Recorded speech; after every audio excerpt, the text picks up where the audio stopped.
We meet in strange times, so it is a bit of an odd meeting, being a hybrid meeting. So some elected members and officers here in the Chamber of the Civic Offices in Grays, others joining us virtually. So we're grateful to Luke, who's going to be ensuring that all the technology works and that people have the opportunity to contribute, whether they're here or whether they're joining us virtually. Can I just remind everybody of the normal rules? That is that this evening's proceedings will be recorded and uploaded to the council website within the next 2 or 3 days. This evening, of course, though, this meeting will be being webcast via YouTube and will be recorded for the benefit of the minutes. Can I just remind members and officers that are here in the chamber to ensure their microphone is on when they're speaking, and then to make sure the microphone is off at all other times. If it's not, it gives us some real problems with things like feedback. And again, to members and officers that are joining us virtually, if they can be muted when they're not actually speaking, again, that gives Luke a helping hand when it comes to dealing with the technology. So we come to the agenda properly. Item 1, apologies for absence. Lucy, do we have any apologies? We have an apology from Councillor Haigh. Thank you. And 2, minutes to approve as a correct record the minutes of the Cleaner, Greener and Safer Overview and Scrutiny Committee that was held on the 6th of February, an awful long time ago now. Members who are present, can we agree them as an accurate record? Agreed, thank you. Move on to item 3, items of urgent business. I haven't been informed of any urgent business. Lucy, have I missed anything? No items. Thank you. We come to item 4, declaration of interests. Does any member or officer have any interest they wish to declare?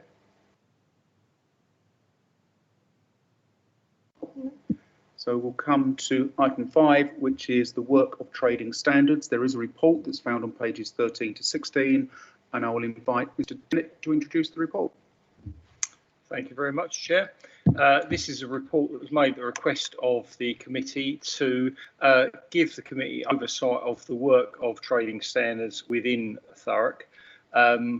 It's fairly self-explanatory, but the team at Thurrock Trading Standards are responsible for essentially the protection of residents in relation to consumer affairs, and also the protection of businesses to provide a level playing field among the traders within the borough, and as they are impacted from outside the borough by the trading activities of others.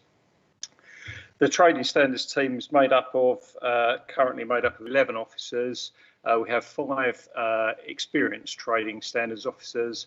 We have 3 trainees, and we have 3 members of the sub-team within the team, if you like, which deal with the work for import and export from the ports within Thurrock, and particularly product safety, the product safety of goods that come into the ports of Thurrock from other destinations in the world. The work of trading standards in terms of the ports work is funded nationally by the National Trading Standards Board, and in future it will be funded by the Office of Product Safety and Standards. That funding is in recognition of the fact that the work in relation to product safety at ports doesn't exclusively protect the residents of Thurrock. It also protects the residents in the wider parts of the UK into which these goods are subsequently transported. The team have been very successful in that. It's been recognised by National Trading Standards and by OPSS with continuation of the grant for this year. And the team work regularly at the port, particularly in Dubai Ports World in Croydon now, also in Tilbury and in Purfleet to some extent. So that work's ongoing, and it's going from strength to strength in terms of their work with other ports around the country, identifying consignments of potentially uncompliant or safe goods which they seize and stop and have tested and destroyed if necessary to protect residents and also protect the people of the UK in general.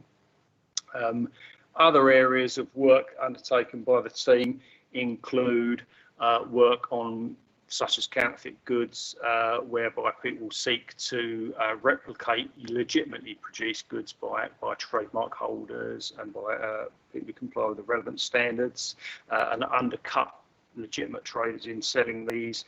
Sometimes these goods can be just fraudulent in terms of the fact that they undercut legitimate traders. Sometimes they can also be dangerous as well, so we would prioritise work on dangerous goods. The Chair and Council has essentially report that during the course of this work we frequently see goods, and on occasion as a result of the financial gains that criminals make from this kind of activity, we're in a position to make application for proceeds of crime allocation. It happened in one instance relatively recently in relation to counterfeit handbags, where the team managed to achieve a counterfeit proceeds of crime order in the region of £270,000. So you can see that the kinds of money that is made by criminals in these areas. Another area that we work in is illicit, either counterfeit sometimes, and also counterfeit or on-duty paid tobacco. It's a problem generally in the UK, but particularly in Thurrock, or more particularly in Thurrock, where we would work to actually try and seize and disrupt supply of illicit tobacco. Big pardon.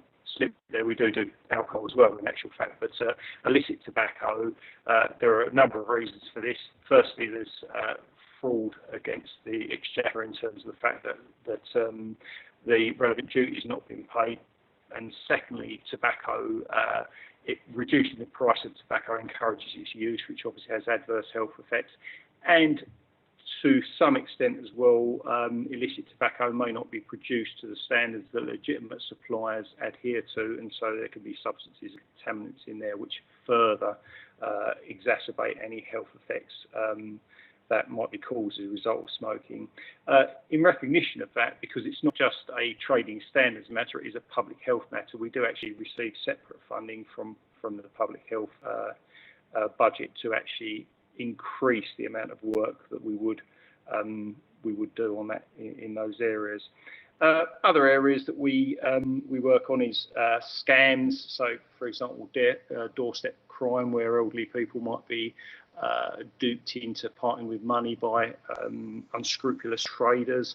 That's nationally, that's a fairly big area of work for trading standards. It's intelligence led, so we share intelligence with other trading standards departments and seek to clamp down on this. And we've had a degree of success in relation to dissuading traders from or unscrupulous traders from engaging in that kind of activity. Other types of things that we would do are things like restricted age sales products. So, for example, alcohol, particularly, we would seek to prevent the sale of alcohol to underage consumers by means of test purchase operations quite frequently, and also by working with traders and ensuring that they're suitably educated and they have suitable policies and procedures in place to reduce that kind of activity. There are a plethora of legislation of different acts that trading standards enforce. In the report, it mentions things like the inappropriate sale of part-worn tyres, which may be dangerous, but there are a number of issues which, quite frankly, are too numerous to go into for this report. Essentially, the recommendation of the report is for the committee to note the work of trading standards, and indeed we will answer any questions that we reasonably can tonight. So that's essentially the work of trading standards in a nutshell. Thanks very much. Thank you. I'll open it up to questions or comments. Who was first?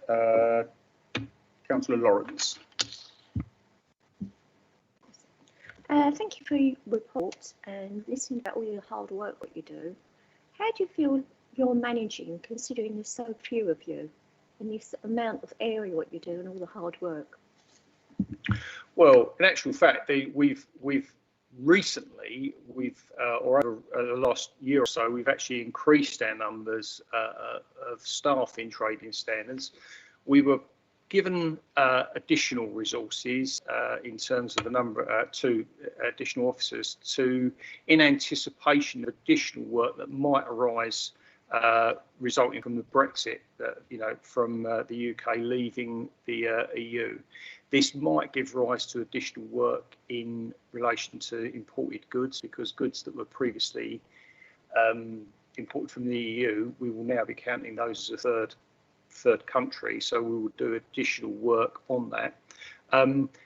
That is something that is monitored nationally quite carefully, in actual fact, by the OPSS. It was done by the National Trade Standards Board, but it's now done by OPSS, which was set up by the government as part of the initiative to deal with the Brexit situation and the issues that might arise with the imported goods. They share Thurrock among with other trading standards authorities that deal with imported goods. So, for example, Suffolk for Felixstowe, Hampshire for Southampton. Share intelligence, and we monitor very closely the incoming goods, so that resources would be allocated from the OPSS to take into account the anticipated demand. So we would continuously report back to the OPSS, and we would be reporting up on any stress points that might arise, and we would make appropriate bids for extra resources if that were found to be the case. But in actual fact, the intelligence work that trading standards do has meant that they are extremely successful in identifying fake products and potentially dangerous products that come in, to the extent that they are their hit rate for opening containers is about 1 in 2.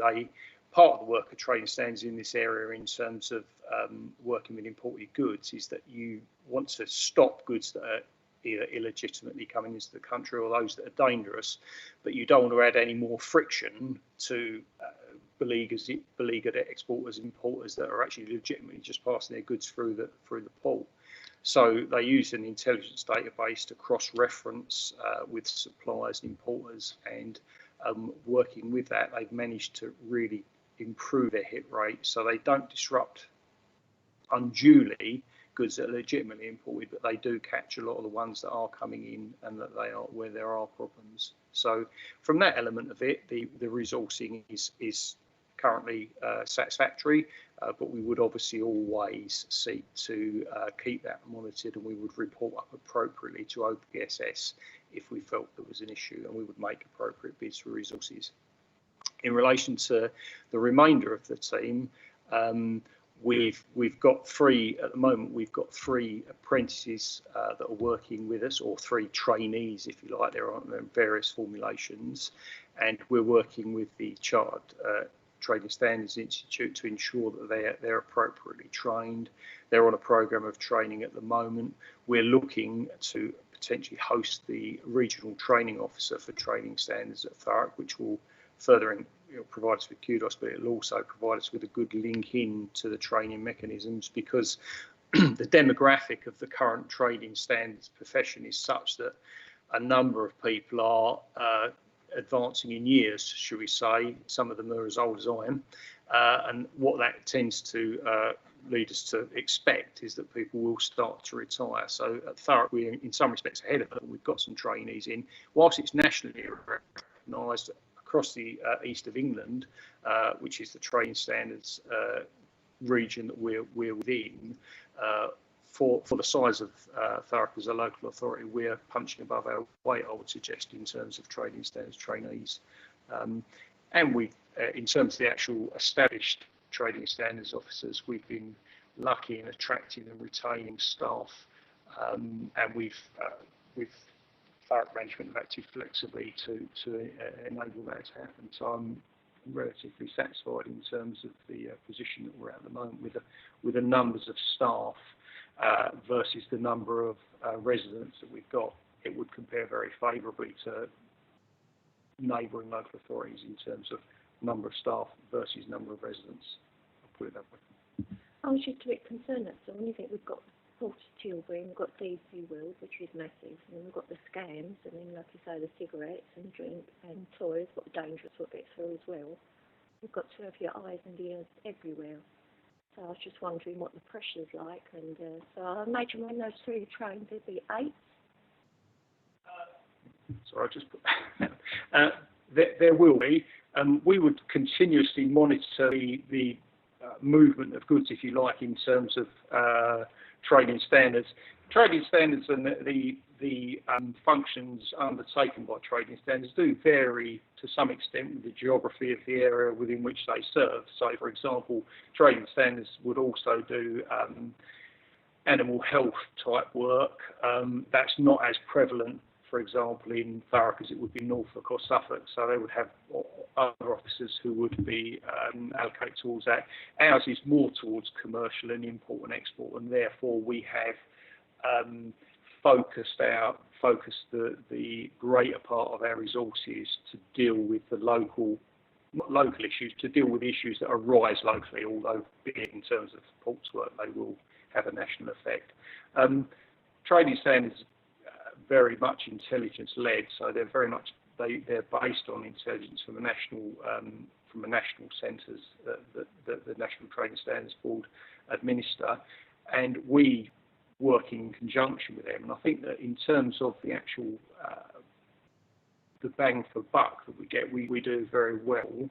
And we have, as I say, over more recent times, we've had an increase in the resources into trading standards to actually help us to meet that demand.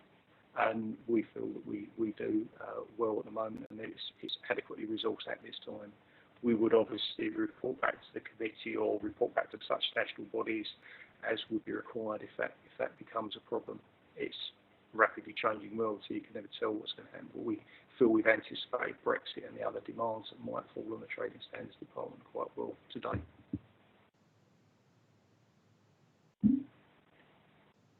Lucy, is anybody waving at me?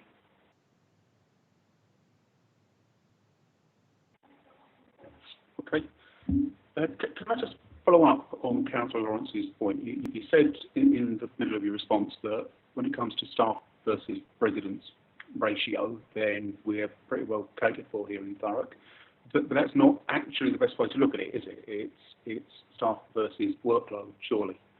And just to press Councillor Lawrence's point further, the report tells us that we can expect something like 189% increase in work around the 3 ports that we have.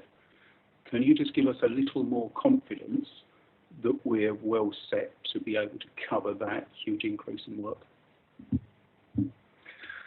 Yes, we feel that we are at this juncture. You can obviously never anticipate things that might occur that you weren't aware of, but we've anticipated Brexit.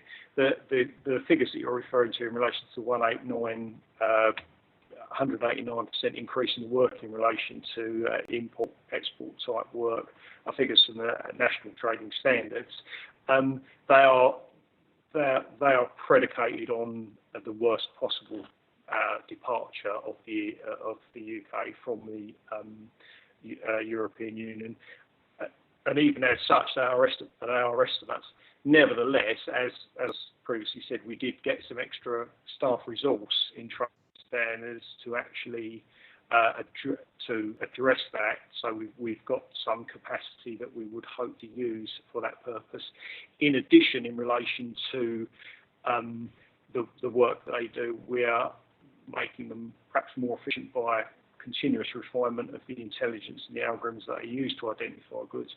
We're also providing extra facilities for trading standards on site at DP World in conjunction with DP World, so effectively they'll have their own dedicated facility.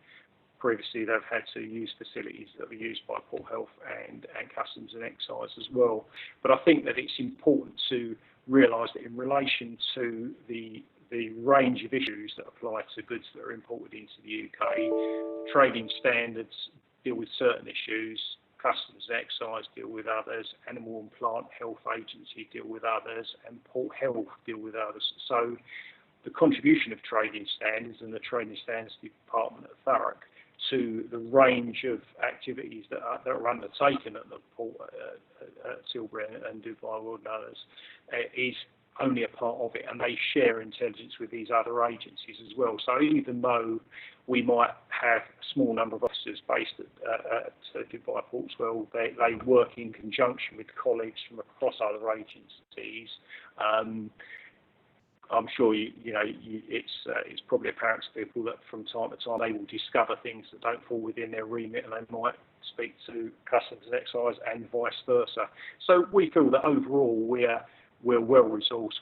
They're well respected. The trading standards team at Thurrock is well respected in the port safety area of operation, and their grant has been on the increase from OPSS in recent years.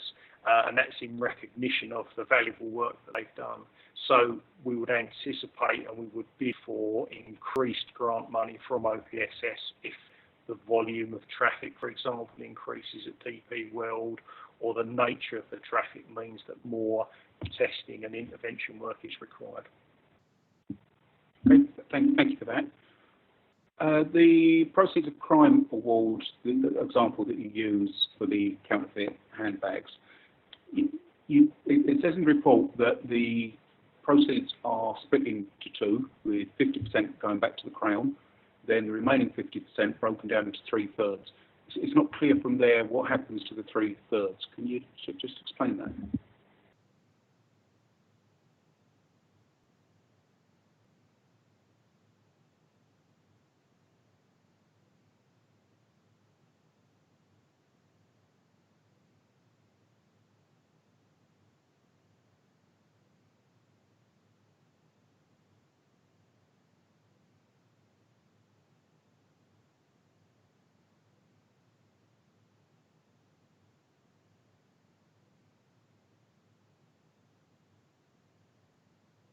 Okay, that's helpful. So in kind of crude terms, half back to the Crown for whatever they do with it, half back to the council, which is then split three ways. The legal people have done their stuff, the financial people have done their stuff, and your guys are actually at the getting their hands dirty. Okay, that's helpful. So just to be absolutely clear, half to the Crown, half to the council. Yep, sure. Yep, of course. That covers that cost. No, that's helpful. Excellent.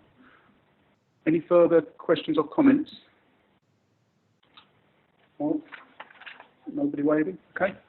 So we're asked to note the contents of the report, and in doing that, I think we should just thank Gavin and his team for the outstanding work they do. It is a small team, but we are seeing some really good results, so thank you. Are we agreed? Thank you. If you two want to stay, do. If you want to get away, then we won't be offending you very much. Moving on, the next two reports are linked and really quite important, two very meaty reports. So report number 6, the annual report of the Director of Public Health 2019-20, Serious Youth Violence and Vulnerability. The report is found on pages 17 to 136 and circulated today very helpfully was the slide pack that Ian Wake's going to be speaking to. So with that, I'll invite Ian Wake to present his report. Okay, thank you, Chair, and good evening. I'm just going to try and share my screen. I'd be grateful if you could confirm that you can see it. So what you should be able to see now is the start of the presentation. Is that correct? Not yet, Ian, no. No? Go back. Try again, sorry.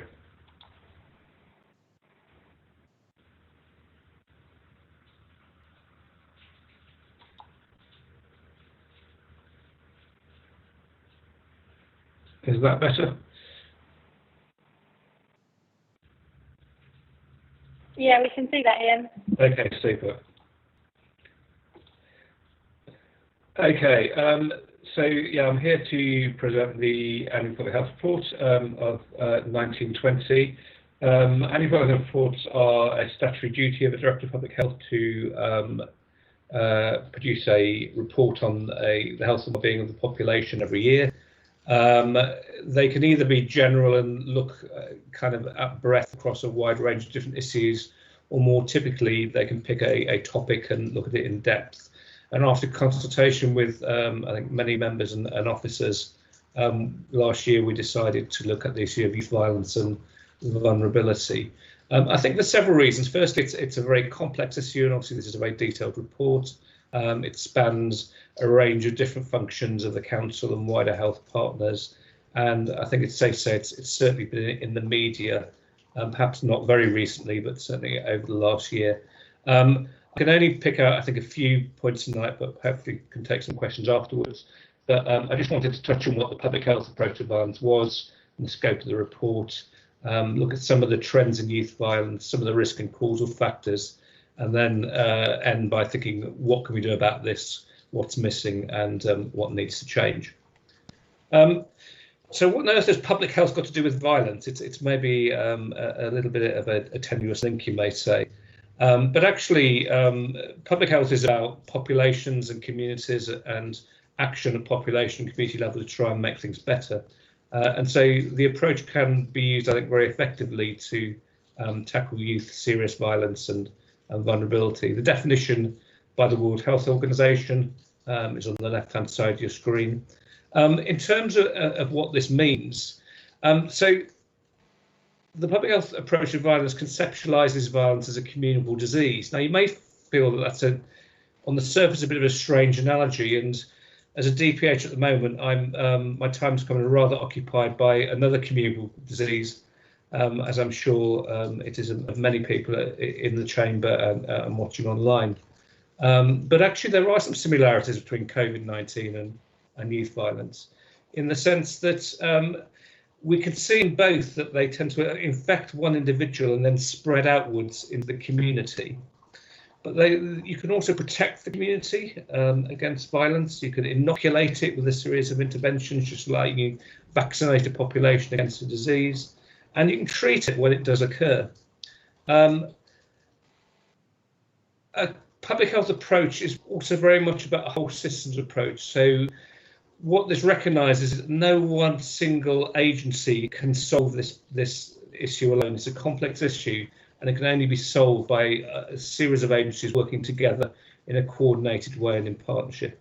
It very much draws on data and intelligence and as a kind of surveillance mechanism. And it has 4 steps out on the right-hand side of the screen. First is surveillance, to try and understand what the problem is, where it is, define it. Secondly, to identify the risk and the protective factors, or what the cause is, what can protect the population against violence.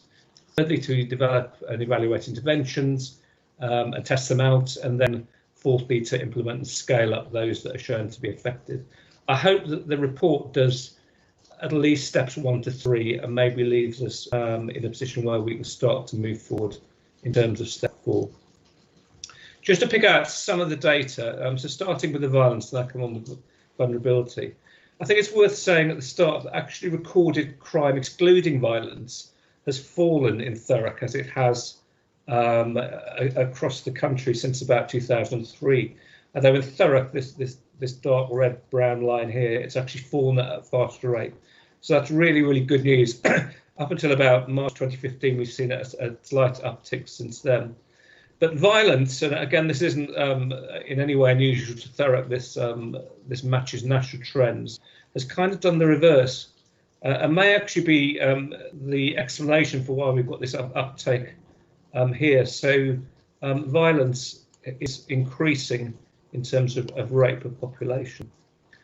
When we focus down into the last 4 years and we look at youth violence, both at Thurrock and Greater Essex level, we can see a rise from 2015-16, peaking in 16-17 and then falling off slightly, and you get a similar pattern in Thurrock as you do in Greater Essex.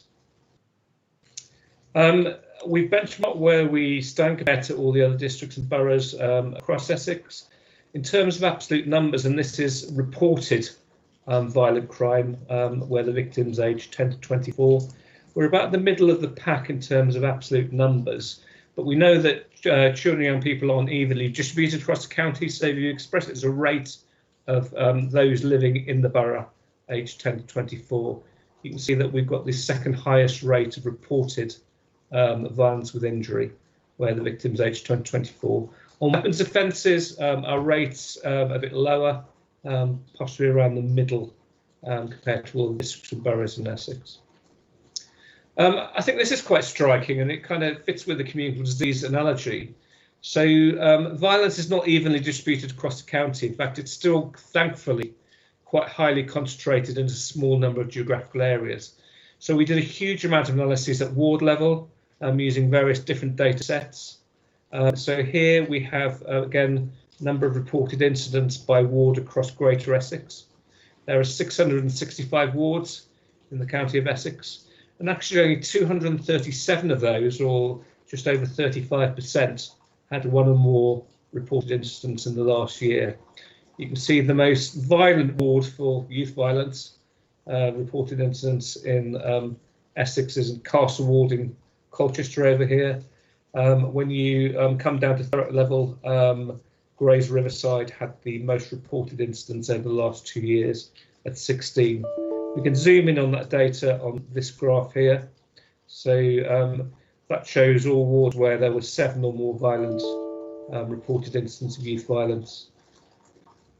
But where you take wards where there were 16 or more reports in the last 2 years, you find that's only 2.4% of the wards, and only one of those is in Thurrock, which was Grays Riverside. Deprivation is a really good predictor of a whole range of public health problems. If you look at all sorts of different illnesses, if you look at lifestyle factors like smoking, obesity, it's usually very strongly linked to ward level deprivation. Not so for violence. Violence is, ward deprivation is a very, very poor predictor of violence. These are the wards again in Greater Essex, and I looked at various different indicators of deprivation to check this. And what you see, so each dot is a different ward. There's virtually no relationship. I thought this was interesting. This is gang culture. I think I stole this data from one of Jason Reed's reports. So you may have seen it before, but this looks at known gang nominals in Thurrock in different years. So this graph here is 1617, and it's the approximate address of each gang nominal that was known. When you move into 1819, you can see that kind of the concept of gang culture infecting different communities and spreading out is quite clearly demonstrated in terms of those maps. And what we also see when we examine the age profile of gang nominals, certainly those known to us, so here's three year data, 16, 17, 17, 18, 18, 19. You can see firstly the numbers are obviously going up, but also the age looks like it's starting to become younger. Moving on to vulnerabilities, get a huge amount in the report on this. We looked at all the risk and the protective factors from the published evidence base. Excuse me. For serious youth violence, you can group these into 5 categories. The most factors in the evidence base come into the individual category, so a whole range of kind of cognitive and behavioural issues that affect some young people. The bold ones are the ones that are most significant. Then some family ones, disruptive family, poor family supervision. Some school ones, so low commitment, being excluded, low school attainment. Some related to peer groups, so more likely to be associated with serious youth violence if you have delinquent peers or poor relationships with peers. And then some that work at community or society level, so if you're living in a neighbourhood or which has a culture of violence or norms or social values that glorify violence. Drugs availability at neighbourhood seems to be quite strongly linked in some circumstances. We did the same for gang. They tend to be quite similar factors. There's a bit less evidence base in terms of gangs compared to serious youth violence. But again, you see the same 5 categories. The title of the report talks about the crime paradox. And I think the thing to remember in terms of these categories here are these are associations. we don't necessarily know that these cause serious youth violence or gang involvement, just that someone who is involved in a gang or commits serious youth violence are more likely to also have these factors in their life. The crime paradox, what's this? The crime paradox says this. So if you were to go into a prison, or if you were to go into a young offence institution, and you were to survey all of the inmates and ask them about their lives, what you will find is that the vast majority will have come from some level of disorganised or deprived background, or have some level of troubled family history. And yet, if you think of the previous data, we know that ward level deprivation is a very poor predictor of violence. So the vast majority of people who have a troubled history or come from a deprived background never go on to commit a crime. And this is what criminologists call the crime paradox.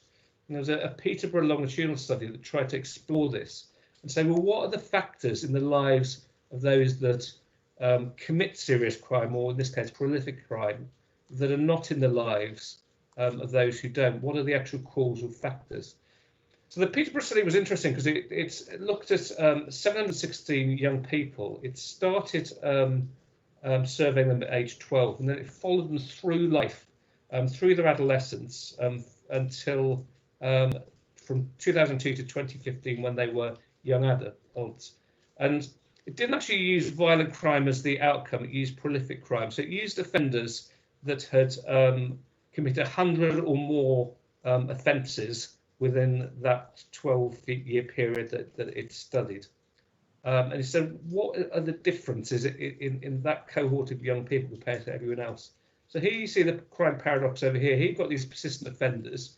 You can see that the vast majority of them do come from some level of deprived background, not all of them, but the vast majority of young people in those 40% most deprived wards never became persistent offenders. And it actually identified two causal factors and 4 sub-variables that explain the difference between this persisting offending group and everyone else. So the first one was what they termed as being exposed to a criminogenic environment, and that had 2 sub-variables. One was people who were prolific offenders tended to have spent much more time in what they defined as unstructured or unsupervised time in city centre locations or other locations where there was kind of poor community cohesion or lack of positive social values. That's kind of very social science speak, I guess, for time spent knocking around in city centres with your mates unsupervised in kind of perhaps not the best areas. The second was having peers that had an existing propensity or link or involvement in crime. The second variable, again 2 sub-variables, developing an individual crime propensity, and this had 2 sub-variables. First was low scores on a personal morality inventory, and the second was low levels of self-control. And if you take those variables, firstly, what you can see is those risk factors, I think, map quite beautifully onto those 4 causal variables. But what does that mean for Thurrock? Well, we've got a really rich data set in Thurrock. We're very lucky. We've got a linked data set in our Zantura system, which brings together about 12 individual data sets. So we spent a huge amount of time interrogating the Zantura data set to try and work out what were the variables in young people's lives that were recorded on Zantura that maybe weren't in the general population, and that increased their risk that they would enter the youth spending service because of a violent offence. And we found 5. The first was detachment from education, so being temporarily or permanently excluded from school. The second was drugs, both in terms of personal drug use, but more starkly and more startlingly, drug use at neighbourhood level, which kind of it links back into this structured or unsupervised time spent in locations with maybe a poorer level of neighbourhood cohesion or positive social values. The third was previous criminal history or exposure. Fourth was what I've called family dysfunction, so some level of troubled family or family breakup. And the final was these kind of individual behavioural or cognitive problems earlier in life. And again, you can see these map, I think, quite nicely onto the 4 causal variables that the Peterborough study suggested. How should we respond?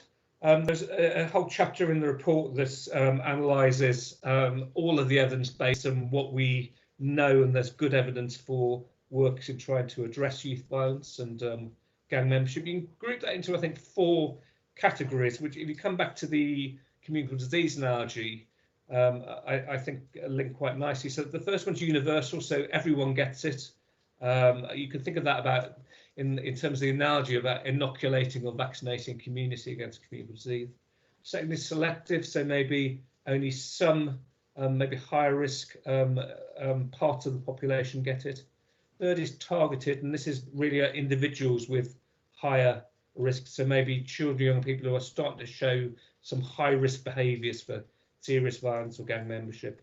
And then the final one is specialist. So this is where you've got gang involved youth or youth that have committed serious youth violence and how you can help them. I guess in the communicable disease analogy, that's around the kind of treatment end. We did a big gap analysis.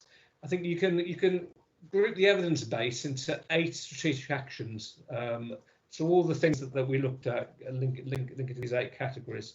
The first is interventions that promote family environments that support healthy development. Secondly, and there's really strong evidence on, I think, these first 2, providing a really good quality of education early in life. So that early years stuff, absolutely critically important. As you kind of move along the age scale, strengthening youth skills, really good evidence based around this, particularly things like communication, empathy, problem solving, conflict resolution, and emotional intelligence. So perhaps more classroom based interventions. Out of school interventions, I think there's a reasonable and emerging evidence base. So connecting youths and adults to activity that role model positive behaviour. So things like mentoring programs, or actually historical and traditional youth work. So just structured and positive activity outside of school. There's a range of things you can do on the wider determinants of health, both in terms of the built environment, around things like social media, and around some maybe community development initiatives.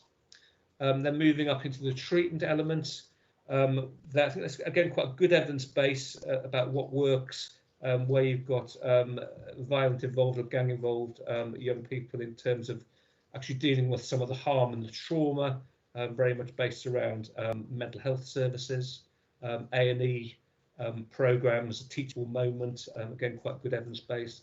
And then moving to the end of the pathway in terms of enforcement, how you help young people exit gangs, I would say the evidence base is probably the weakest. There is some evidence around trying to provide other opportunities, but it's not that great. The one thing that does work is gang injunctions. And then finally on enforcement, I think there is some strong evidence base around some very specific interventions. Stop and search is effective only if it is very, very highly targeted. There are some other interventions in terms of shutting down trap houses and police activity that's got quite good evidence base. When you look at what we've got in Thurrock, so the green shows where we do really, really well. We've got everything that is evidence based.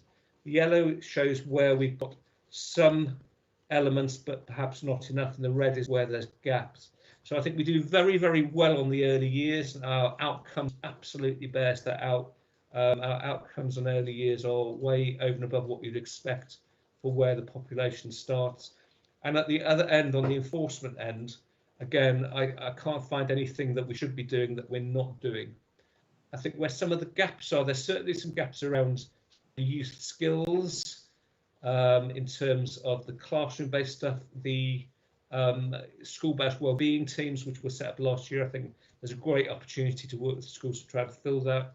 On some of the youth services elements and the mentoring, I think what we've got is a really, really high quality, but we probably haven't got enough of it. Its reach is an issue.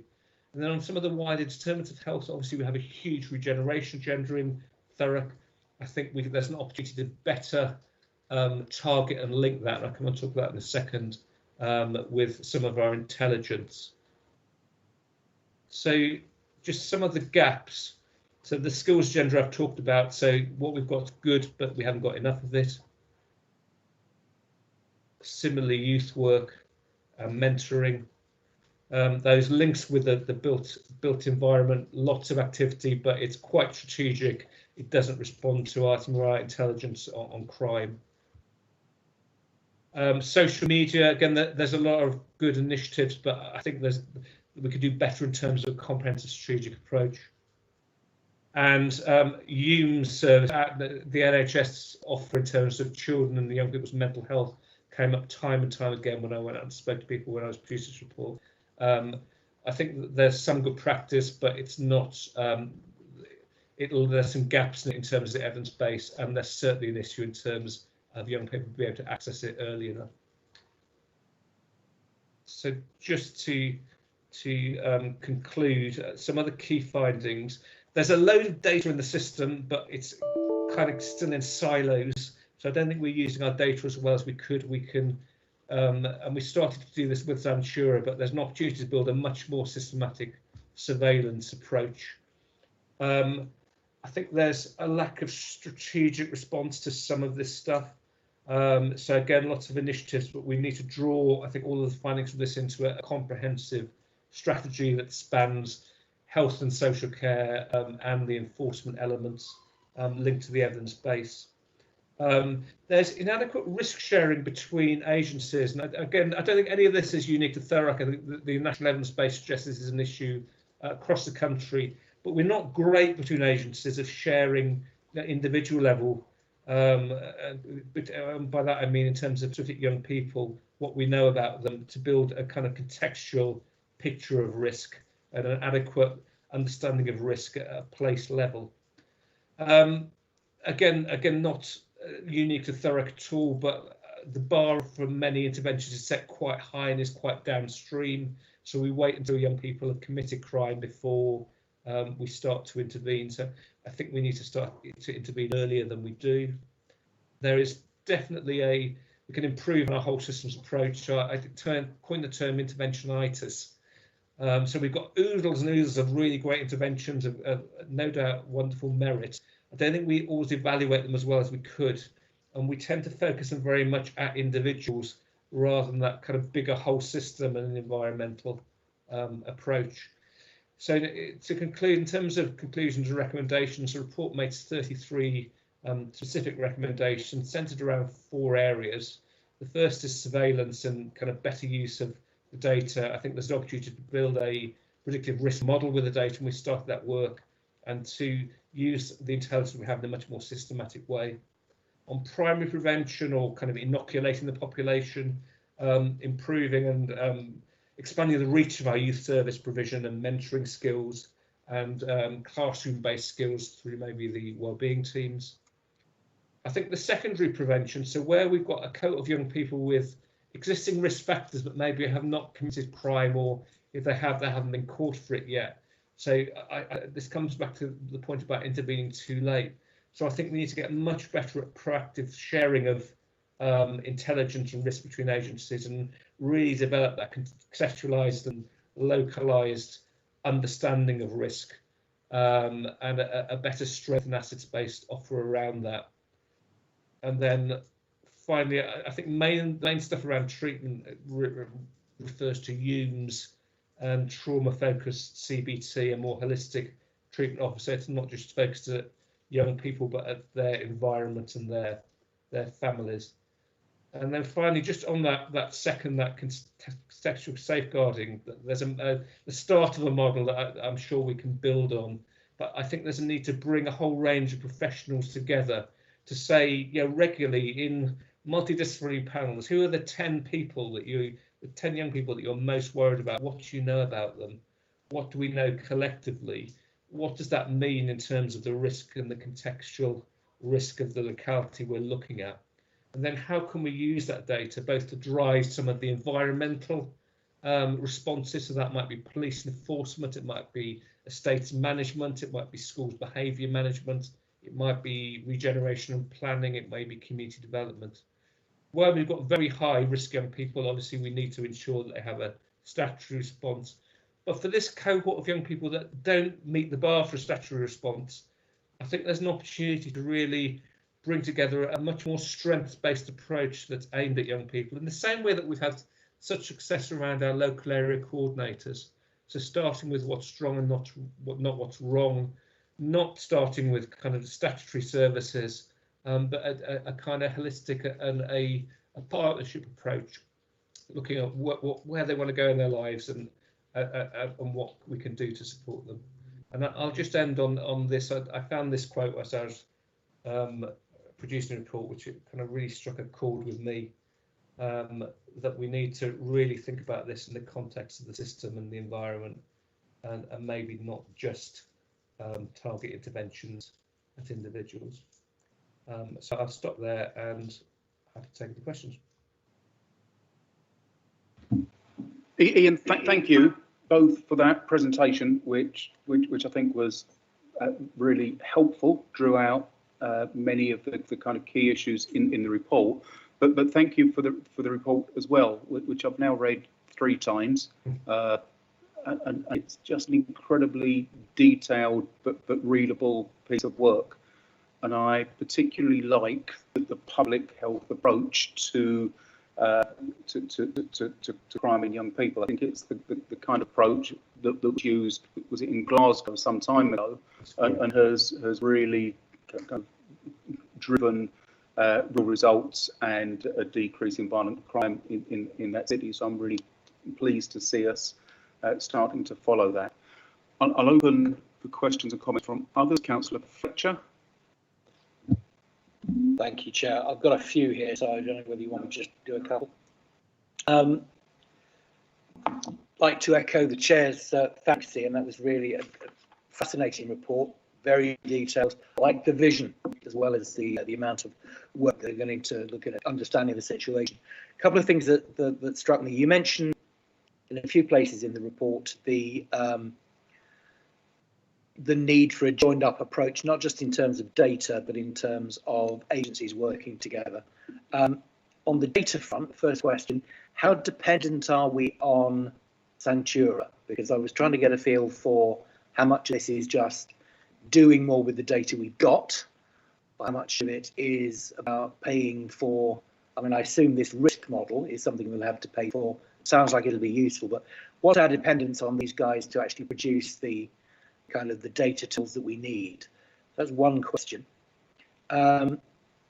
The second one, in terms of some agencies working together, I'd be interested to know your thoughts on where we are today on that. What are the barriers? What do we need to overcome in order to get full cooperation between agencies? And the third one, I was interested, you were talking about early years education and the importance of it. And I also read in the report that we are in the bottom and second bottom quintiles amongst primary schools for excluding students.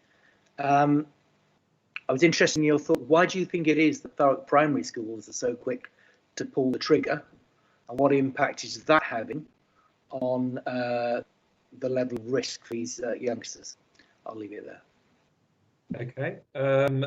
So on the Centura and the data, Centura provide the architecture, so that they provide the system through which we feed the data in. So on that level, we're absolutely dependent on the architecture, but that, I mean, it's a really good thing. We're very lucky to have it. In terms of how we then use that data, so my team worked really closely with Centura to produce the analysis.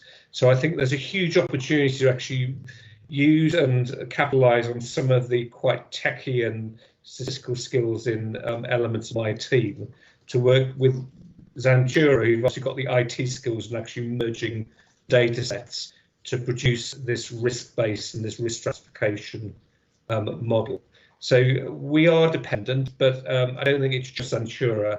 I think it's actually bringing some of the skills within the organisation to work with Centura. I think there are some gaps, and we need to get police data in Centura, and we started those conversations with Essex Police. I know they're very keen, so I can't think that it's going to be a problem. So I think that the data stuff perhaps the easiest to sort. In terms of the cooperation, it's a great question. So I think partnership working is something Thurrock generally does very well. So I think we start from a good base. Where I think this is a challenge, or this is a challenge, it spans two quite distinct and what have been treated as quite separate kind of strategic work streams. The enforcement and the crime work stream that sits under the Community Safety Partnership, and the health and wellbeing work stream, including education and youth work, that's sat under the Health and Wellbeing Board. And perhaps what we haven't done so well locally to date is to join those two things up. But we have quite recently created a Violence and Vulnerability Board that has representatives from all elements of the spectrum of professionals that are needed to bring this work together, and that will have dual accountability into both the Community Safety Partnership and the Health and Wellbeing Board. So I think we've started in terms of the governance to make those links and join them up. The other element is, I think, at a much more localised level, and actually bringing professionals together to build this kind of contextual risk of key young people in 8 localities, kind of at a sub-borough level, that can drive some of the things that I kind of mentioned in the last model. Again, I don't think there's that shouldn't cost any money. That's just about willingness and setting up and making it happen. So given our, I think, strong partnership working track record in Thurrock, we just need to get on and do it. I think in terms of, and again, I think some of that work started, it was picked up in the Ofsted report, and contextual safeguarding, I think, is very much of the moment. So I'm sure some of those conversations are happening, but I think it's another quick win that could actually have quite a major impact. I don't think all of this work is all about just commissioning new things. It may be about just bringing share our intelligence together in a better way. In terms of exclusions in schools, that's a great question. I'm not an expert on schools or exclusions or the reasons for that. Often the data only gets you so far. So in the report, I've highlighted in the data that you're right, that it's a quite strange thing, because on secondary school exclusions, we do incredibly well, particularly temporary exclusions, where I think we're one of the best in the country, and on primary less well.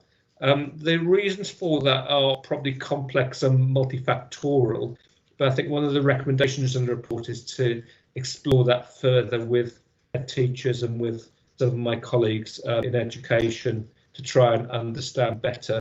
So I wouldn't like, from the data that I've got, to say too much more about what may be driving that. I think all I can say is that's not clear, and that's one of the recommendations we need to take forward to answer that question. Councillor Fletcher, do you want to come back? No, it's really quite comprehensive, and thank you. Yeah, I hope we can actually overcome some of these barriers. And as you say, a lot of it just seems to be doing what we are doing now in a smarter way and a more joined up way in order to increase benefits. So, yeah, sounds like a good shout. Thank you. I think that's absolutely correct. Councillor Lawrence. I'd like to thank Ian and his team for an excellent report, and I totally agree with all the findings in this. It is evident that an awful lot of hard work has been involved, and every question that comes to mind has been answered. It has shown me how much we care, and that services are working together to give help and support to children and their families if they should choose to. The only thing I would like to comment on is that the help and support should be more publicised. I also think a school parents' evening would be a good opportunity to tell them what is going on and be informed of the warning signs, with a helpful number of teachers there and students with their parents. I know some schools are visited, and Mr. Paul Hanningford comes to mind, who does this sort of thing, and I know it was an eye-opener for students. But I also think we should start at an earlier age, such as year 6, sort of 9 to 10 years, just before secondary school, because most will be split into different sets when they leave there, and not only feel vulnerable, but may become susceptible to joining gangs. What do you think on this? Thank you for your comments and for your kind words. I think you're absolutely right. Historically and traditionally, once I published these reports, we would have done a huge amount of engagement. It would have come to many committees much earlier. We would have taken it to the schools forum. We would have taken to the Health and Wellbeing Board. Perhaps in the case of this one, we may have even undertaken a conference or a summit to gain further engagement. Schools is clearly a key area. I know there are a range of interventions going on in schools. Our wellbeing teams provide, I think, one of a huge opportunity to further engage schools in some of the detailed recommendations around some of the preventative work that you highlight. Regrettably, COVID happened about a week after I think I finished the last paragraph, and so it's kind of been frozen in time a bit, but hopefully as that starts to calm down, we absolutely need to pick all of those things up, and we will.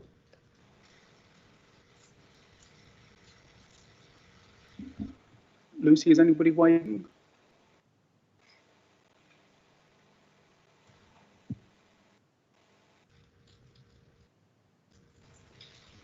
Okay.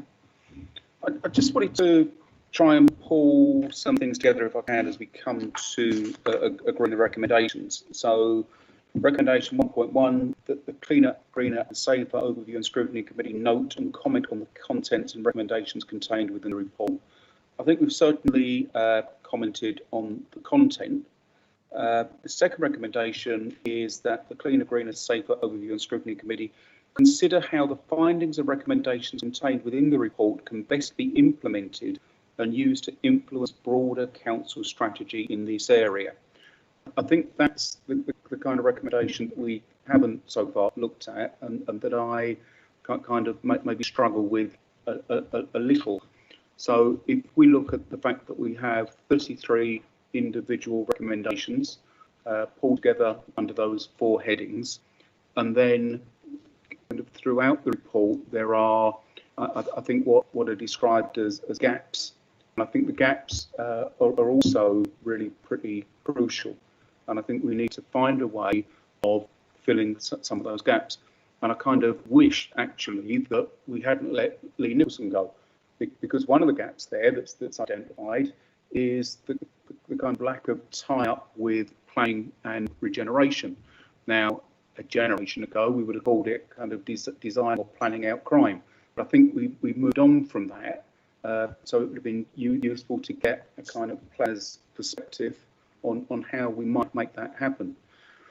I think you, just at the end there, Ian, said that if we'd have had more time, if other things hadn't happened, there may have been a conference to look at how we consult on this and how we get buy-in to it. I would suggest, as part of recommendation 1.2, that certainly this your report is sent to all members kind of individually and by hard copy, so that we can ensure that all members at least have the opportunity to read and buy into it. And then I do think that post-COVID, we do need some kind of conference or a series of events, maybe one specifically for elected members, a bit of time to really get under the skin of this, and then one for the wider, say the wider community, that's not what I mean, for partners, to make sure that we can come up with a robust plan for implementing the 33 recommendations.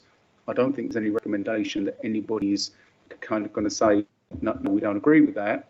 My fear, as always with these things, is that we'll look back in 3 years' time and say everybody agreed with that, it's sat on a shelf and nothing's happened. I think that would be a real shame. We've got to make sure that these recommendations are implemented, they're regularly reviewed, so that we can track the difference that we're making.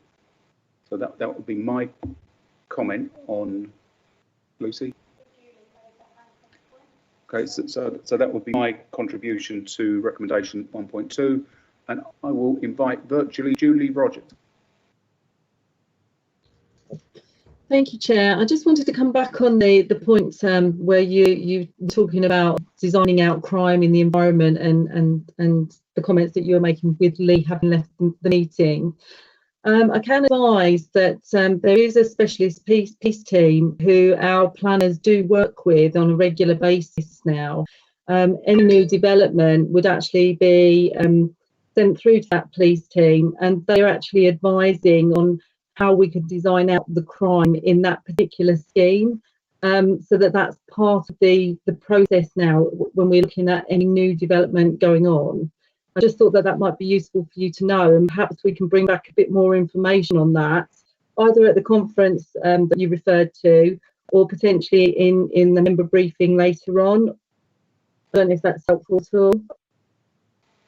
Julie, that is helpful, but I do think this now goes deeper. So, for instance, there's a recommendation or a gap, I can't remember which it was, that talked about the quantum of licensed premises in an area where we know that that's leading to problems. We need to make sure that as we put together the emerging local plan, that kind of detail is in there and is writ large in there. So I think there are elements of this that move beyond that kind of traditional approach that we've got, and that's not to kind of dismiss that, because I do think it's important. Councillor Fletcher. Thank you, Chair. Yeah, I think that does make sense. It certainly makes sense that there's a police team involved with the planning, but I think if I understand the broad approach here correctly, the issue with involving the police team is you're already a bit far down the line. They're obviously mostly interested in prevention, etc. I'm sure they have a great input to design and build, but it sounds like there are other agencies a bit sort of earlier in the process that from whom we need to hear input. So yeah, exactly as John's been saying, I think the planning, or the local plan, for instance, the local development plan, should take an input, a very large input from what we've heard today. There should be conversations between the different agencies involved with the point of looking at creating communities or developing communities where there's a lower risk of crime, rather than necessarily just focusing on how we prevent it once there's a prevalence in there. The other thing I was wondering is we have two members of the planning committee here, and we sit and we listen at each planning committee to various proposals for development. Some of them at a more advanced stage than others. As clearly as has been a subject of discussion. If we take the Culver site development, for instance, which I'd imagine will be coming through to development in the new year. This is one example of a development where the developers themselves have actually turned around and we'd like to talk to the local community about how we use the space. They're going from the sort of the macro to the micro. Developments like that would be a great opportunity to try and put this approach into action, get in there early when you actually got a new community being built, and see what we can do to start minimising the risk before there's even people living there. Thank you. Any further questions or comments? Lucy, have we covered the recommendations? Yep. Okay. Ian, can I again thank you? I think it's a fantastic piece of work, thought-provoking, like I say, just really clearly written. So it was easier to read than very often these kind of documents are, and I'm grateful for that. Thank you. It's my pleasure. Thank you, Chair. If we move on to item 7, gang-related violence update report. Report is found on pages 137 to 186. I'll invite Michelle Cunningham to introduce, but we're also joined by Jason Reed and D.I. James Freeman. Michelle, I'll pass over to you. Good evening. Thank you, Chair, for the opportunity to share with you the work that we've been doing to address what we know is a national issue of gang-related violence, but how we're dealing with it locally and responding. Whilst there are a lot of positives in this report, we are very conscious that there's still much more work to do to address and that it remains a concern for councillors and our communities, as well as all our partners. I'd like to thank my colleagues that are with me tonight, Jason and James, for their contribution to this report, and they'll be able to provide any further information required. The report starts with clarifying national definitions of some terminology. Ian's talked a lot about contextualised safeguarding, and I really think this has been quite new to us over the last year, and where we've been working closely with children's social care to identify and respond to some of the external factors where young people may be vulnerable to exploitation. The first recommendation in the report is in relation to the national picture, and in particular the new duty that is being placed on public bodies to tackle serious violence. This very much takes a public health approach, and that's why we've welcomed Ian's report so much in the CSP, trying to, exactly as Ian said, join up and make sure we're working across prevention and enforcement. The Crime and Disorder Act will be amended to reflect that serious violence is an explicit priority for CSPs. What I'd like to do is reassure our members that this is already a priority in Thurrock and has been for some time now, and also that it's a priority within the Youth Offending Service Annual Youth Justice Plan.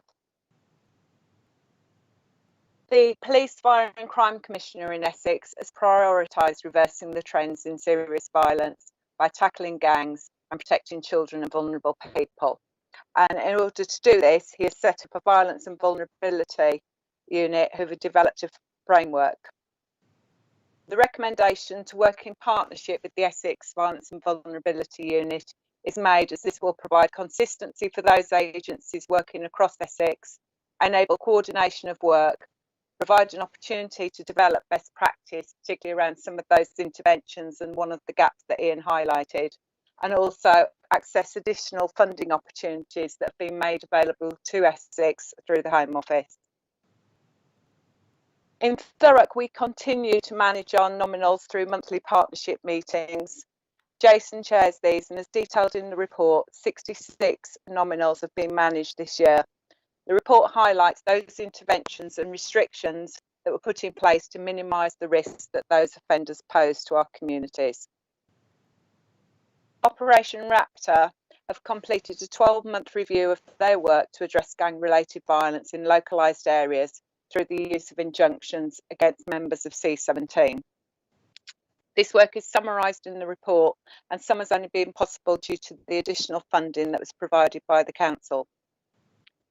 In addition to the work with the specialist individuals, 4 county lines have also been stopped and taken out from, and the opportunity to offend in Thurrock removed. Whilst there's been a positive impact on antisocial behaviour and drugs through the injunctions in the areas that have been highlighted, it is disappointing to see that there's still been a slight increase in violent crime. However, some of the factors that are impacting this could be due to the enforced opportunities around enforcement that were provided, and also confidence in communities to report because of the publication we gave to the successes around those injunctions that were gained. Violent crime in relation to gangs is very much targeted, and the wider community are not at risk from this.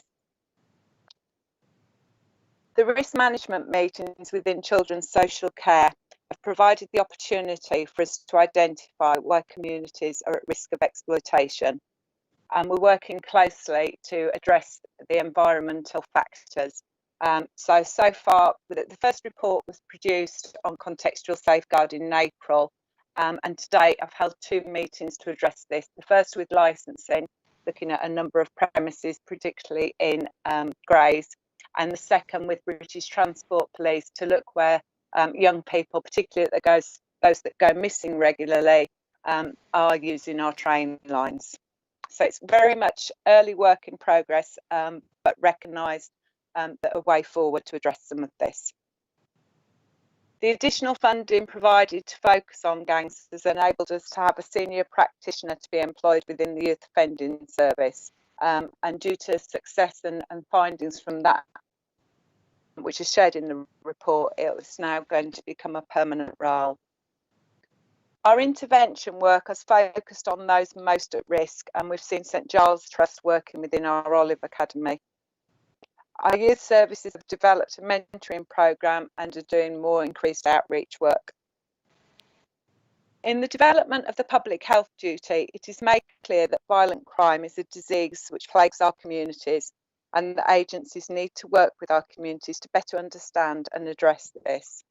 And this is why the report makes the recommendation about encouraging our communities to work closer with us. Unfortunately, the current situation has put a number of our plans on hold. So we were planning to meet with members, school leaders, including governors, youth workers and community members in 6 areas across the borough. The purpose of those workshops and also the Every Contact Count workshop sessions that were being organised across Essex were to raise awareness of gangs, the risk of exploitation and understand the impact of exclusions and how we can support community groups to engage young people and to share the intelligence within communities to enable a better response and action. Those workshops were developed following the ones we held at the CVS annual conference last year, and we will be working to reschedule those as soon as we can. And I think that will be also a real opportunity to maybe share some of the findings from Ian's report there. The report draws members' attention to a number of current concerns with regards to the change in methodology of dealing with the current situation we find ourselves in, potential supply issues linked to both COVID-19 and the EU exit, those offenders that are managed by us but offend outside of Essex, and this picks up at Ian's comments and where we were talking about data.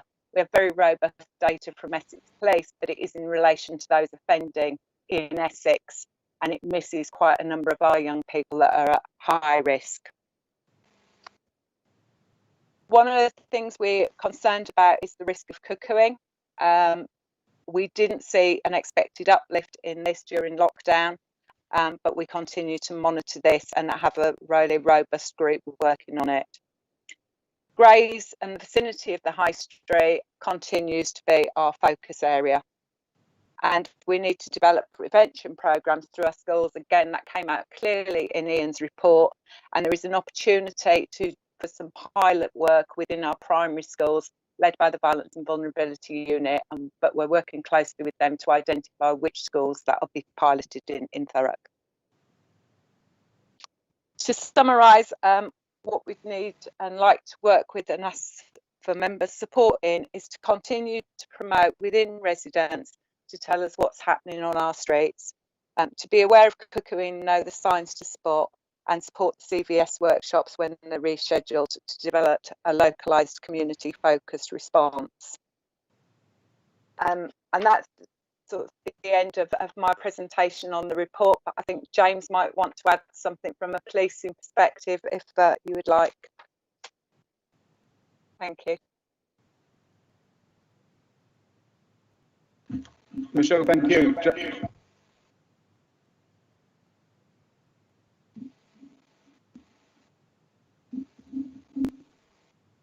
Okay, Michelle, thank you. James, did you want to come in there? Yes, thank you very much, first of all, for inviting me along. It's been very interesting to sit through one, and bear with me for 1 second. Apologies. No, it's been very interesting to sit through, certainly in terms of the Operation Raptor team for the Grays area. We've had huge success, certainly around the gang junction for C17, which has been really our flagship piece of work, and actually it's shown that effective use of alternatives such as orders and restrictions on individuals can have quite profound effects. I noted from Michelle, obviously violence has increased across the wards. It's just to note that with regards to the violence increase, that's not just due to C17, that is violence overall for recorded crime. One of the things we have seen, particularly with C17, that's been effective with both enforcement of the gang injunction and criminal offences, is a significant reduction in the seriousness of their offending. So we're seeing far less serious violence being committed by those individuals, and as such, reduction of intelligence implicating them in any such violence. The Operation Raptor team continues to develop within Essex Police. We've received further funding from Essex Police in increased numbers this financial year. So we've taken on a safeguarding officer that will hopefully continue to complement the work conducted, certainly at the CSP level, and continued work with the partnerships, which certainly with Thurrock Council are very, very good and in place. Hopefully, in the next financial year, we should see a further uplift of Operation Raptor across Essex Police, and we'll start taking on further portfolios more surrounding serious violence as well. So actually further work with the Violence and Vulnerability Board, certainly within Thurrock, will be very, very useful, and certainly we look forward to contributing towards that in the future. To be able to look at some of the preventative measures and other bits and pieces we can continue to do to work together. So overall, from an Essex Police perspective, certainly some very positive results in Thurrock, and actually with the continued investment from Essex Police into Raptor around the serious violence agenda, should hopefully lead to further capacity and actually some more work that we can continue to do for the residents of Thurrock, to be able to support obviously the CSP as well as Thurrock Council in meeting the obligations they have. If there's any questions around Operation Raptor, we're always more than happy to field any questions anyone's got.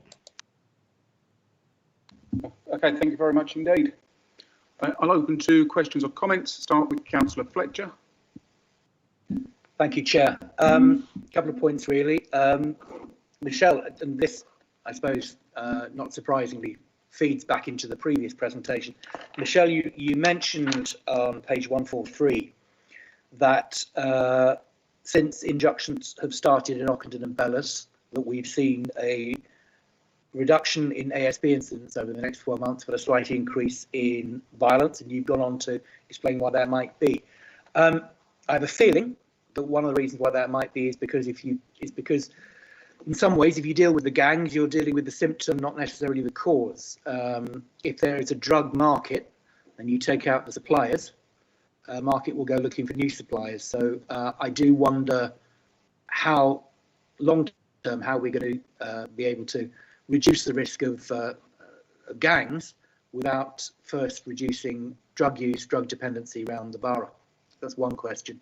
Second question, you mentioned reporting. This is something I think we're very much singing from the same hymn sheet.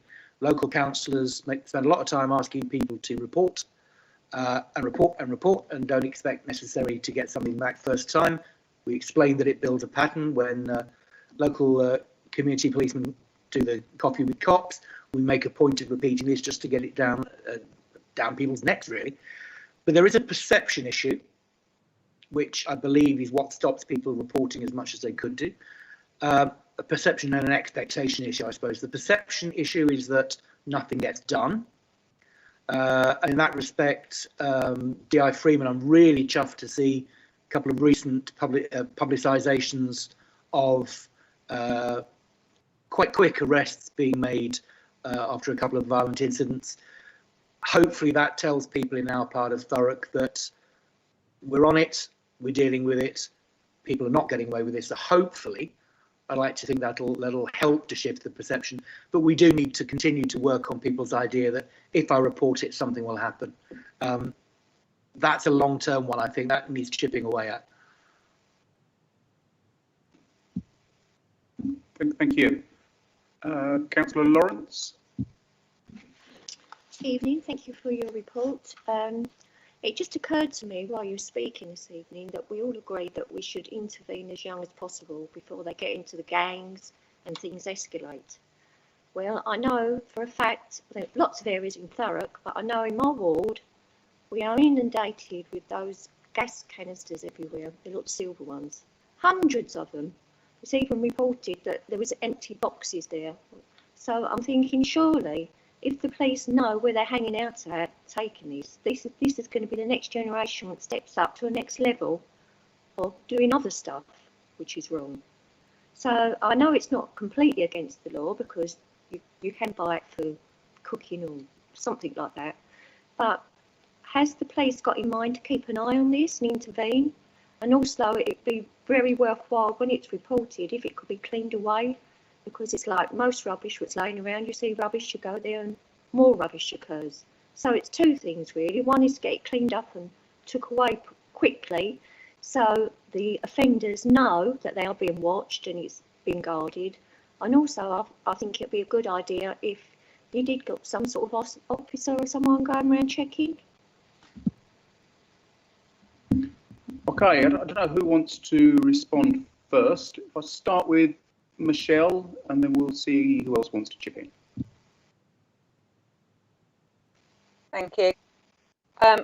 So in regards to the gas canisters, I totally agree. It's one of the biggest complaints I pick up daily normally.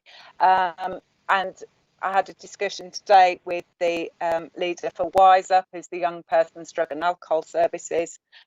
She sent me over a leaflet already. I've asked our comms team if we can do some publicity around that and link it to the litter. We were going to do a litter campaign linked to this.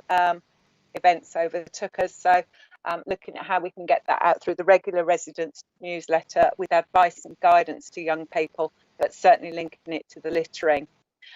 In terms of the littering, the environmental enforcement teams are going out doing an operation that ran for 6 months last year, targeting those areas and engaging with young people and addressing the littering problem.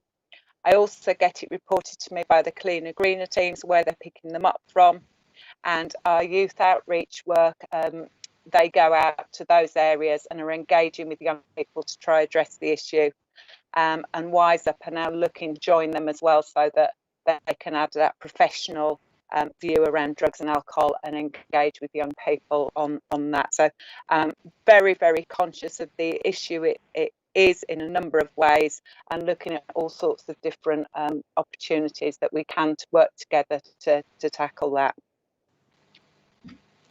Thank you very much. Oops, thank you very much. I'm so pleased to know that you are aware of it and it's going to be dealt with and as soon as possible. Okay, any further questions or comments? Councillor Rigby. Thank you.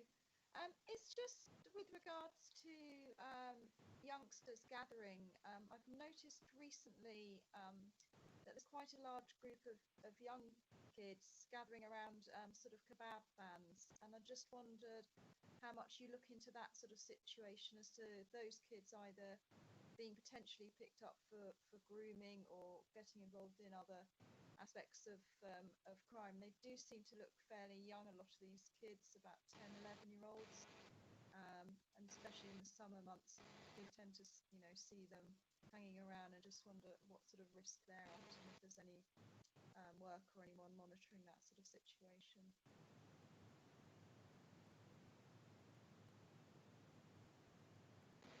Okay, Michelle. Michelle, do you want to respond to that one? Sorry, I couldn't hear that. I really struggled to hear, Councillor Rigby. Okay, the comment was about large groups of youngsters that seem to be gathering around some of the kind of kebab vans that we have about the borough, seem to be spending a long time there. Is anything done to kind of go engage with those kids, see what's happening there? Thank you. I'm very much aware of an issue, certainly in relation to one of the. Oh, sorry, I'm just trying to think how to phrase my words so I don't say the wrong thing in a public meeting. We are very conscious, and we're picking it up through the contextual safeguarding meeting and along with our licensing colleagues. But again, Councillor Rigby, if you've got particular concerns around somewhere, I'd really appreciate more information on that, please. And the other thing we do is our out of hours teams that work on a Friday and Saturday night are aware of those hotspot concerns, and will visit them regularly to gather more intelligence for us. But please, if you've got information like that, please do let me know. I'd really appreciate it. Thank you. Thank you.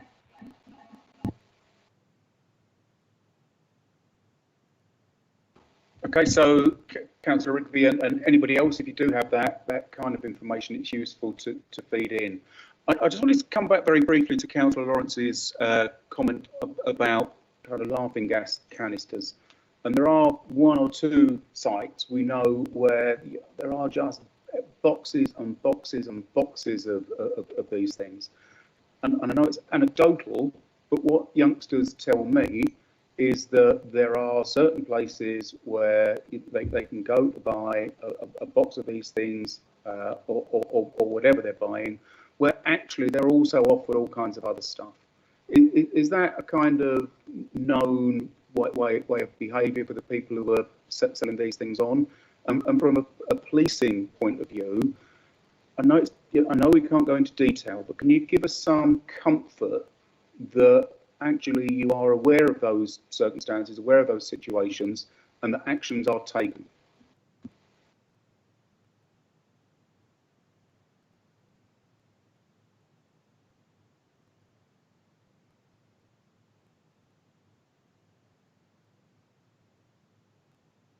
Shall I come in and respond on that one? We'll start with Jason, please. Hello, thank you, Chair. I mean, what I will say that there is a significant difference between the gas canisters, which you can buy over the internet. You can buy them, you know, quite openly over the internet, and the illegal drug market. You know, previously, you know, there's the canisters, and then, you know, which used to be called legal highs. Obviously, they're not legal anymore, but they're not illegal as well. They kind of fall in between that gap. So yes, that, you know, we work with a lot of young people that are using them, and it's, you know, certainly amongst some young people it's a social norm.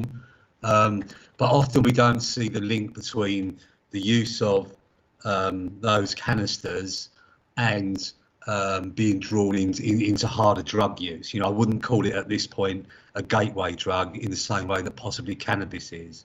I mean, obviously with cannabis you need to go to, you know, a dealer to get cannabis, and then obviously a drug dealer will have, you know, possibly have access to other drugs. And you know, I certainly think that the canister market is very different from the illegal drug market. I don't know if James has got a view on that, but that's certainly the experience of the young people that I work with.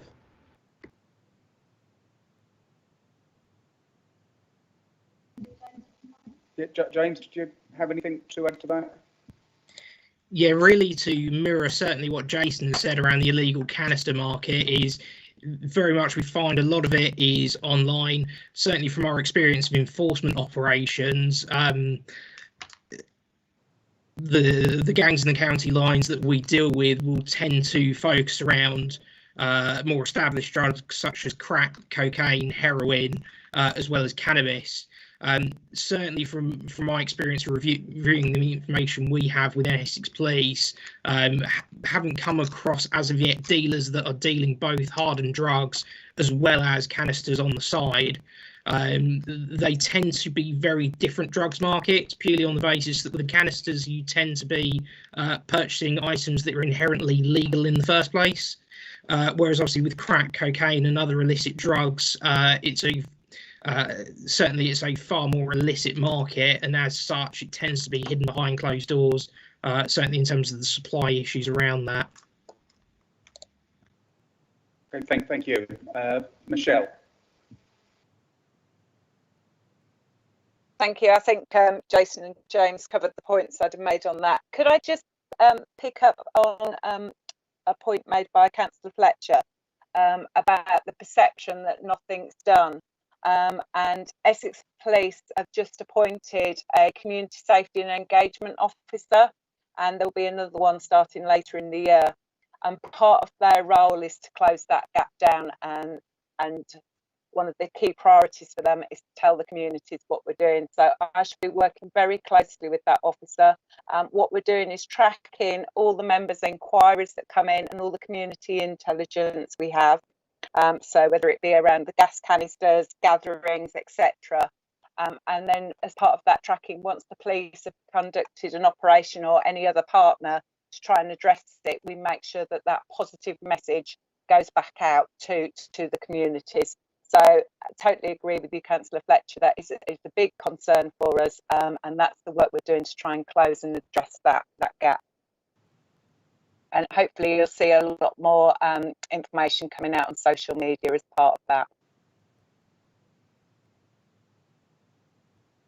Okay, any further questions or comments? Councillor Lawrence? Just a quick question. Where do we report the gas canisters to? Do we do 101 online, or do we just report it to the council that they're empty, they're laying to be took away, so you can build on the information? Michelle, where do we report them? They come in from a variety of ways, absolutely every way that Councillor Lawrence has described. So whether it goes through as a littering into our cleaner greener to make sure they're cleaned up, and then they would let me know where the hotspots are. Coming to myself, I'm quite happy to take that as members' inquiries, and I'll post the intelligence to the police. Let Julie's team know around clearing them up, and also to look at enforcement operations.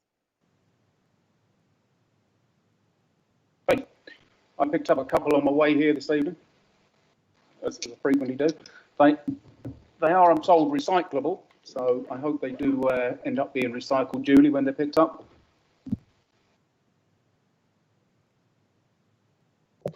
Sorry, Chair, just trying to find my unmute. Yes, certainly they are. They're all being collected. Some of them are being kept as evidence, but ultimately they will end up being recycled, yes. Good. Okay, I've seen nobody else indicate, so I'll move to the recommendations found on page 138. Before I do, Michelle, can I just ask, recommendation B describes violent crime in Thurrock as an epidemic. Are you kind of really comfortable with using the word epidemic? Apologies. In writing this report, I was trying to really link to the public health duty around tackling serious youth violence. And within that report, Javed Khan, the Chief Executive of Barnardo's, referred to youth violence as an epidemic threatening our children, and welcomed as part of that the announcement by the Home Secretary, who described violent crime as a disease that is plaguing our communities and taking too many lives. So I use that wording in trying to link it into the work that's going on nationally to make the links between communities and the widespread occurrence that serious youth violence is nationally. And then to make the point that statutory agencies alone, as I think we've all agreed in all the reports tonight, won't tackle this. So that's why I use that wording, because it's been used there. Michelle, thank you. The context is helpful, I think. So I will move recommendations 1.1 A, B and C. Are we all agreed? Thank you. And we'll move on to the final item for the night, which is the work programme found on pages 187 to 188. Does anybody have any comments on the work programme? Councillor Fletcher. Thanks, Chair. I'm not entirely sure where you would put it in, but one thing that strikes me, given our remit and given the vote, God, is it this year or was it late last year? I think it's still this year. Our vote on climate change and looking at it as an emergency. I would like to see something in our work programme around how the council is addressing climate change. There isn't anything on here that really addresses that. Okay. The resolution that we passed last year asked for a working group to be set up to look at it. For whatever reason, that has been slow to be formed. There is, however, a call out to group leaders to nominate to that working group now. I wouldn't particularly want to see a substantive item here that cuts across the work of that working group, if that kind of makes sense. Although a kind of brief update report to the committee just to confirm to us that that working group has been established might be useful, even if that's just a one-pager for next time. Okay. With that, I'll draw the meeting to a close. Can I thank everybody for their